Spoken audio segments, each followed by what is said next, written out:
Welcome back. Our guest this morning is Bill Hampton, principal of McCluer North High School and author of a recently published book on secondary school administration. We're talking about community learning programs. Bill, could you give us some examples of community learning programs that get students out into the community? Well, our high school started this 11 years ago, and we set up a structure where a high school student with his parents and his school advisor could plan ahead, primarily in the sophomore, junior, or senior year of high school, to block out a 9-week period or an 18-week period where for half a day he would not be in the school building but would actually work out as an apprentice in some kind of a job situation. And during that 11 years now, we have almost 400 different community agencies or businesses that take our students as apprentice learners. Several fire departments, police departments, architects, surgeons, veterinarians, lawyers, auto body shops, welding shops, sheet metal shops. You cover the spectrum of the workplace we can do it.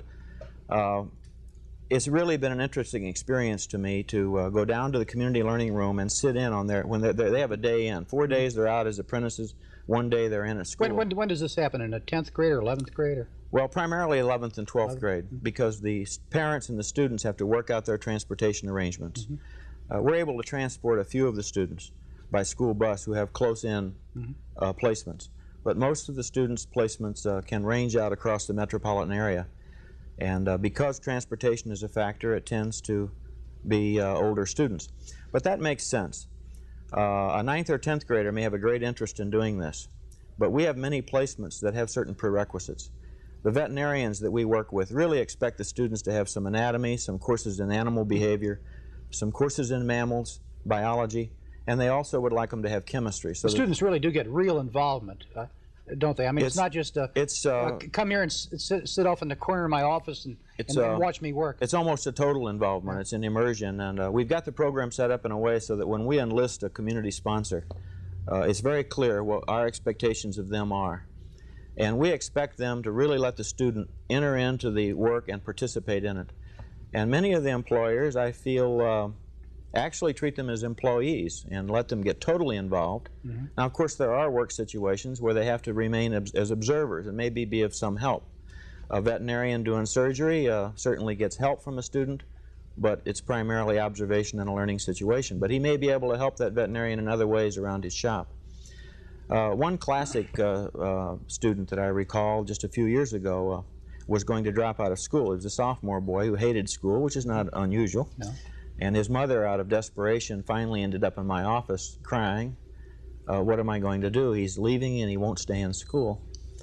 And almost out of desperation, I said, well, maybe he'd be interested in our out-of-school learning program, which normally we don't advertise to the younger students. And anyway, she sparked at that suggestion, and we got the boy in, and we started talking about things that he was interested in doing. And it was interesting. He was not the typical picture of the alienated youth. I could see that he cared for his mother, and there wasn't any great difference. He simply didn't like school. And there was no father in the family. And he said that he was interested in police work. And so I picked up the phone, called our community sponsor, and he said that all the police placements were taken, which is pretty typical. They're very popular. And he said, but he did have one firm that trained police dogs. And he said, why don't you ask him what he thinks about that? So I suggested that to the mother and the son, and they both thought, well, that sounds pretty exciting. So we had to work his schedule out fairly well so that his mother, on her lunch hour at work, could come to school and pick him up and get him to the firm that trained police dogs, which was only about 4 or 5 miles away. And it was really almost a miracle what happened, because within 9 weeks, that young man completely changed his perception of school and his whole perception about education. And it really wasn't anything we did. It was what the personnel did at this dog training institution. He went to that site and was very enthusiastic about it, and within only 2 or 3 weeks, they had given him keys and given him responsibility and really made him feel like he was part of the team.